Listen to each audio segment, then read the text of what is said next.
Growing up, I had dreams and aspirations, but always felt like the kid that didn't fit in. For the most part, I wasn't a bad kid, but when I made the transition into adulthood, I turned to the streets for guidance. This led to getting locked up in juvenile hall, doing time at CYA, and eventually a 120-month sentence in federal prison. I had a lot of time to think and reflect during my federal sentence, so I share with you what I learned, hoping I can positively influence someone else's life with Prison Talk.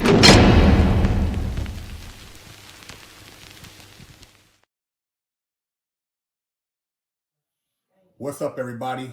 Big Herc 916, getting down with Fresh Out. You know how we do it over here, man. Hit that subscribe button, hit that like button, share the channel, represent, because you know we keep it real.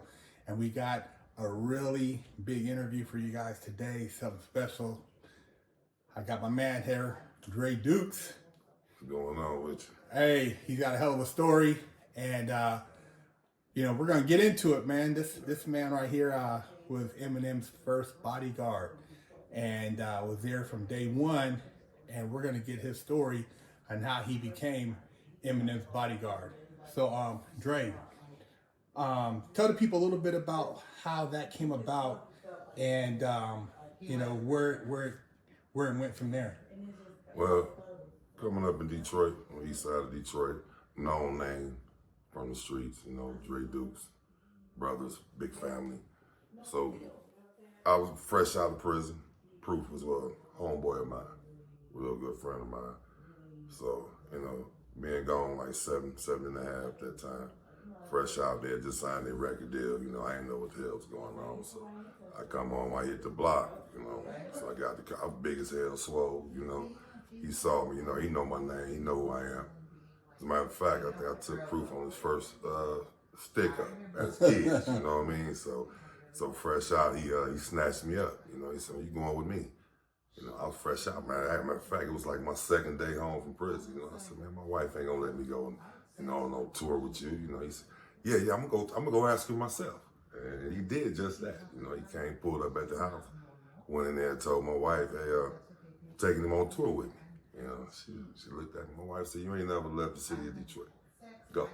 You know, that was, you know, I was honored. It helped me keep my integrity. You know what I mean? Yeah. This is my wife, you know, letting me go on tour right there. So I got a chance to hit the first anger management tour with him, you know. And who was on that tour with it was Eminem, Exhibit, Ludacris, The Executioners, and D12. Yeah. And what was it like when you know, meeting Eminem for the first time? Well, you know, I ain't never been no starstruck guy. You know what I mean? I had, you know, when I was locked up, I was hearing his music, you know, and I knew he was from the hood. You know, I said, okay, I had never met the white guy, you know what I'm saying? Never met him, came home. That's when first time I met him.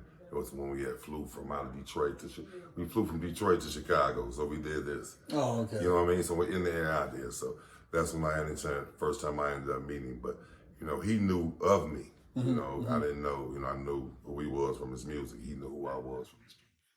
Okay. You know, so, you know, that, and he was more than, as a matter of fact, when they brought me on the tour, you know, I used to be kind of wild, man, as a kid, you know, stick up kid and, you know, real active. I was real active. So, you know, a lot of the members from D12 were scared to, you know, let me come on a tour, you know. Yeah. A few of them, they know who they is, you know. They didn't want me there, you know, because of my name, you know. Did you have a security team, or did you join his team? No, I just see my homeboy is Conniver from D12. That's my homeboy's little brother. They like family to me. Okay. You know, so one of the well, Conniver, not just Proof. Conniver is my little family. It's like family to me. Okay. So he's one of the reasons. His brother, Big Sam, that's my homie, my best childhood friends, you know. I went one way in life and he went the other. You know? Okay. That's how that went. We just clicked back up as grown-ups, you know.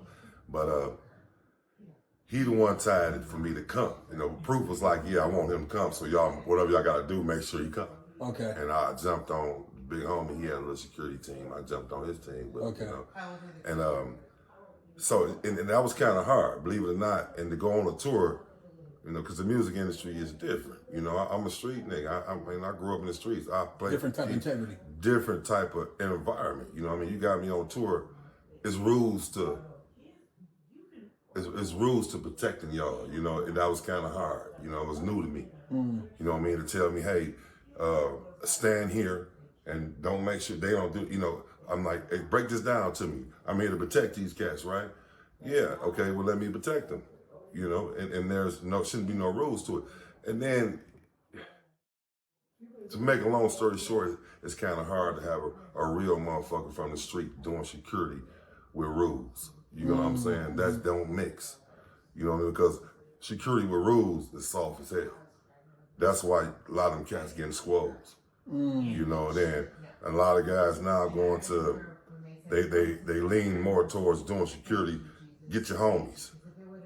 Or you don't need security. You got, I'm telling you, a lot of these rappers, rest in peace, they doing things wrong nowadays. Believe me, I'll be the first to say, you going out of town, a lot of these brothers getting killed on tour or going out of town. You done made it. You got a name for yourself now, you know. You're only tough in your neighborhood though. So when you fly in and out of state, you should take some help with you, some security. And it shouldn't be just one of the homies from the hood just because you know he tough. You gotta take a squad with you anywhere you go, you know what I mean? Because you got a name for yourself now. Like again, you're only tough in your neighborhood. You know? Have you seen when you were on the anger management tour? Did you see like some stuff you felt like was just out of pocket because it wouldn't have happened like that on the street? I mean, a lot. Hell yeah, definitely. You know, like I say, they make it rules. You know, it's like it was an incident. You know, I can bring it up. Rest in peace, Big Proof. In the club one night, and we get into it in the club. He gets into it in the club, so we had to rush him out the club. We ended up back at the hotel, and this was about 4 or 5 in the morning. You know, guys he get into it with, they come up to the hotel. oh wow, Yeah, so it's like you gotta be a thinker and shit like that, you know, and it's the way you do it, and you get the fuck on. You know, you don't try to sit there and fight, shoot out. You got celebrities you with, you know. You just gotta have, and then a lot of guys going. This is another rule that I sat back and watched guys do. They hired cops, you know, law cops, off duty cops. Yeah. And okay, you get that cool and comfortable with this off duty cop, and you do certain shit around this off duty cop. Still gotta remember some motherfuckers a cop. Yeah. You get what I'm saying? So Yeah. that's where that's getting twisted at. You know, so I just sit back and watch, man. You're an entertainer. You're doing it. You're a rapper. You're a singer. You're an athlete. Whatever you are, you go out to have a good time. You should be able to depend on your security to hold you down. You should be able to see shit before you even get into it. A lot of them don't do it. We did advancements. We went ahead of time. You went earlier today. Have a motherfucker there way before you get there. You know what I mean? It's just rules to shit. I done worked with a lot of cats recently doing security and working with athletes and celebrities, and they not doing it right. And you know, I just sit back, I'm here to make the money, so I'm gonna work and get the fuck on. See y'all, it always be some bullshit down the line the way they didn't do things. Now, when you was doing security for M, were there situations that you seen that you were like, man, this ain't a good look, we should do this, and they kind of blew it off, or did they actually respect your call when it came to trying to, you know, make sure things were how they're supposed to be? Well, okay, when I was with him, Box was like the call. You know, he made all the calls dealing with him, this Box. That's my big homie with this. When it comes to this Bodyguard and shit, that's Box. He's the one who introduced me to it. He's the one running me through. He taught me everything I know about it. And then the rest, it came from knowledge, you know, common damn sense. You know what I mean? This shit is common sense. Yeah. And then you gotta, it's been a few incidents to the question you asked. It's been a few incidents. I know I've been around some cats, and you know when they feel you're with them, oh man, we got the big homie. Now they start trying to put their chest out. I'm like, dude, calm down. You ain't try to, you know, don't try to start peacocking now because I'm here. You know, just be you. You ain't got to try to start shit because you got the homies with you now. Right. And I've seen a lot of guys do that where you know when it's just them, they kind of like have one persona, but then when they get you and a couple other homies, oh now we got, you know, Dre Dukes up in here, we gonna you know, show out. That's been all my life, even before them. You know, it's been like that. Yeah, they get stick their chest out when they know they got extra, you know, muscle in the room, and that's cool. That's cool. We keep that shit at a minimum too, because I can be dropped just like anybody else. You know, and it's growth came with, and I grew with the game. Yeah. Should I say then? I didn't outgrow it. I grew with it, and I learned how to be a thinker, and you know, and that's what made me last, I think. Yeah. You know, God, first of all, but I think being a thinker and stepping back, looking at things from a different perspective than anybody else and everybody else is what makes me laugh. And I work with a lot of club owners now. And I tell them, you own a club, worry about your club, worry about your bar, let me worry about everything else. They got to feel comfortable in doing that. Yeah. And it's up to me as security to make them be comfortable in doing that. And you got a lot of them, then you get a rapper, you with a rapper. You get close to the rapper, depends on how close you are into security. If you as personal bodyguard, then you're close with him. But if you just security, you just, I'm a motherfucker from the hood that's working somewhere, you know. But you get personal, you know, y'all get personal, get to knowing this guy, you know what I mean? And sometimes it don't be about money no more, you know. It's gonna always be about money. So how long did you work with D12 and them? 2002, I came home from prison in 2002, from the second day out till, it was about 3 years, 3 to 4 years, until almost up until Proof got killed. You know, I was always around, you know what I mean? Because what happened. Now, were you there when that happened? No, I was not there when that happened. I was not there when that happened. And that wouldn't have happened. Just to be telling you, it wouldn't have happened. You know what I mean? It wouldn't have happened. It definitely wouldn't happen like that. Yeah. I'll tell you that, you know. And was it industry related when it happened, or was it like, you know, was it outside? Listen, let me tell you this. This story has been told by like 4 different people. And I'm gonna be honest, it's been told by like 4 or 5 different, probably more. And it's one person that can tell you and walk you through this in and out if you really want to hear the story. And that'll be coming soon. That'll be coming soon. That's another can of worms. And a lot of things that's going to be exposed behind that, dealing with, you know, the death of Proof. Dealing with the death of Proof. That will be exposed. Some people will be exposed. I'm sorry. I ain't scared of you. I'm going to say it. I'm going to put it out there. And a lot of cats that didn't want to put it out there about the whole Proof, behind Proof death and blackballing the hood, all that. Say it. Don't just sit up in the hood and don't say it. And y'all gonna look at it. Look at the block now that just got this man rich, Runyon Ave. Look at it now, man. You grew up on the block. I grew up over there. This is what got this man rich. Him rapping about this block that they about to condemn. Come on now. I grew up over there. I'm gonna speak up for it. I'm definitely gonna do that, you know. And that a whole lot of that. My man Box. I'm calling you out on this one, and I'm gonna keep calling you out. And I'm gonna keep calling you out on that till you wake up and come on, man. Just come on, put it out there. It needs to be talked about, and a lot of guys ain't talking about it, man. And that's with the whole Eminem, Paul Rosenberg, John, all them cats, man. Let's talk about it. Let's talk about it. This block got you, and then if you sit back and look at it, it's almost like we got pimped.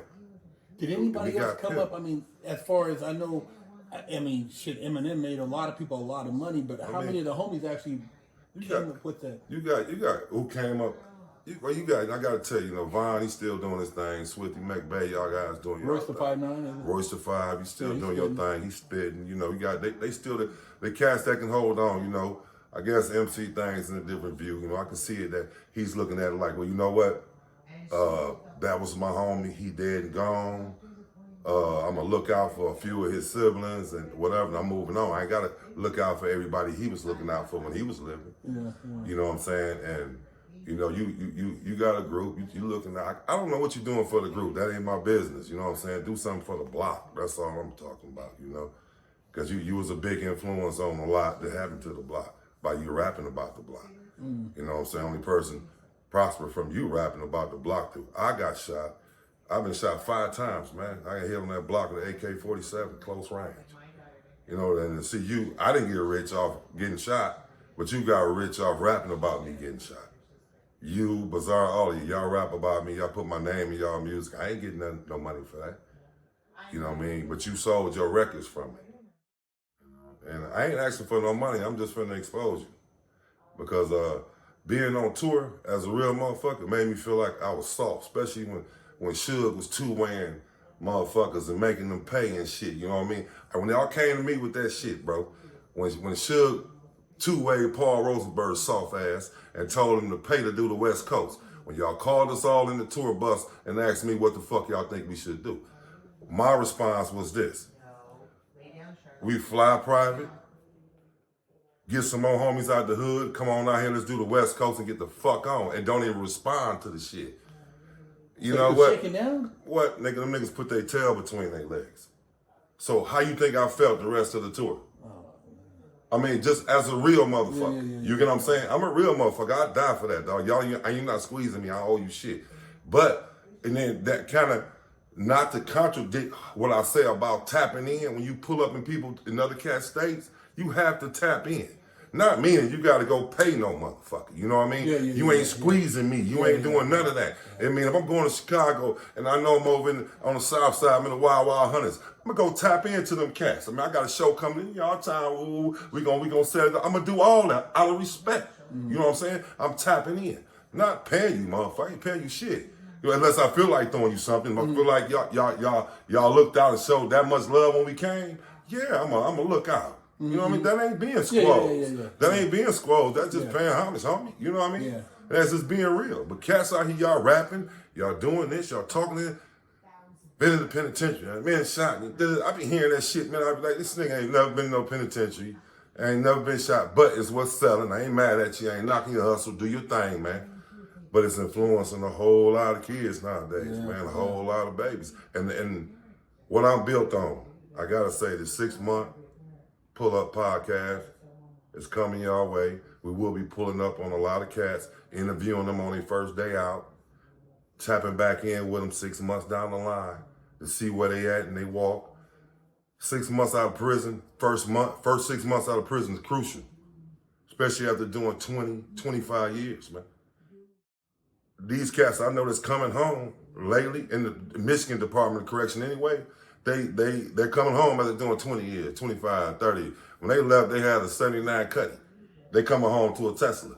They don't know if somebody got to walk these brothers through that. Smartphone, all that kind of shit. You know what I'm saying? And then that's the small things. It's about research. Nigga, I'm tapping in. I'm coming to you with some literature. I'm coming to you with some job search. I'm going to help you. I'm not just going to pull up on you, get an interview from you, brother. I'm going to pull up on you with some help, some literature, some walking you through some things, man. And I got a lot of connections in a lot of different states, Detroit especially. So a lot of brothers that's coming home, man, and need jobs, insurance. They don't even know how to go get. You get free food stamps. Go get that free food stamps, brother, when you first come home. A lot of y'all been gone 20, 25 years. You can get disability. There's a lot out here. They got to offer grants for the ones that's coming out here that picked up trades in prison. Guys coming home from prison with trades, going right back to prison. You got the trade. They don't know what to do with it. They don't know what to do with it. You know what I'm saying? Different stuff. I've been to prison in a few different states. You know, not to brag, but I have experience in it. Arizona have a lot to offer for a lot of inmates that's coming home. Arizona is like the biggest revolving door of a Department of Correction I've saw. I've saw. It's kind of set up from juvie to prison. It's kind of set up like that. And I have a program coming up called Interception.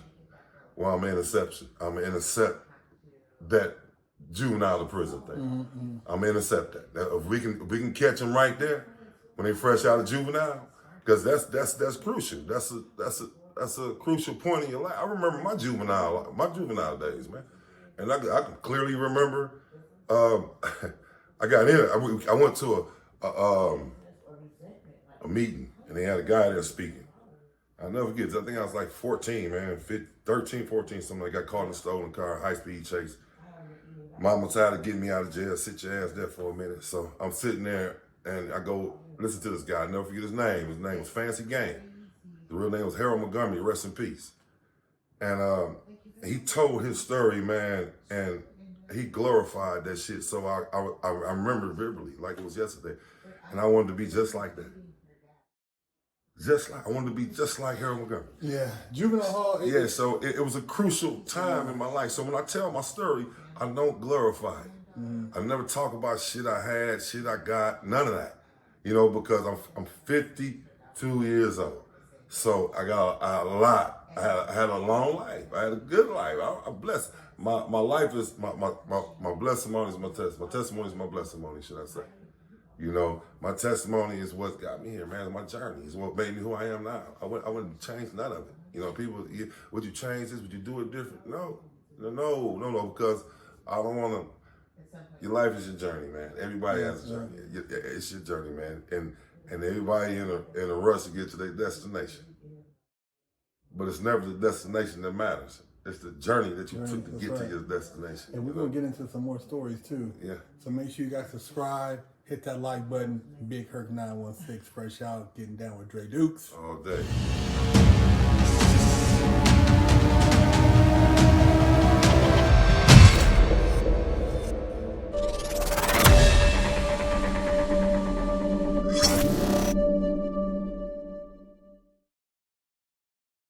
I'm Big Herc, and I have over a decade of experience in the prison system. Yeah, I've done a lot of time, made a lot of stupid mistakes, but that's why I'm here with you today, educating you on the Mastermind program by Fresh Out. See, they don't give you a manual when you go to jail on how to survive. They don't tell you how to go take a shower, where to sit at when you go to chow, what to do when you have mail call, how to handle your commissary. See, we cover that and a multitude of other topics that are very important, because if you do the wrong thing, you can get your damn wig split. We have over 100 million views as of date on our YouTube channel, but we've put and condensed all this knowledge into this Mastermind program so that you can provide your client with a winning chance. Do yourself a favor and your client a favor and sign them up for our program, so they don't have to get their wig split and they can make it out alive.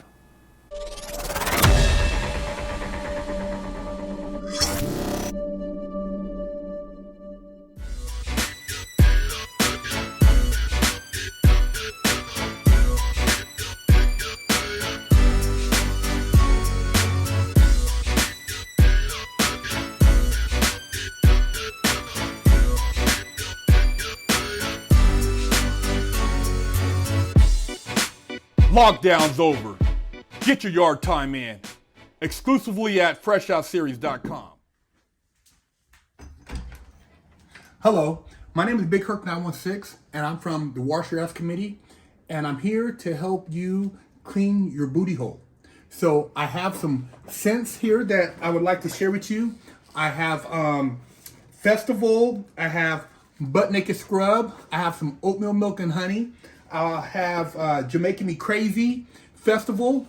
You can take a pick from one of these scents and wash your ass, make your body feel better about itself, get rid of the funk.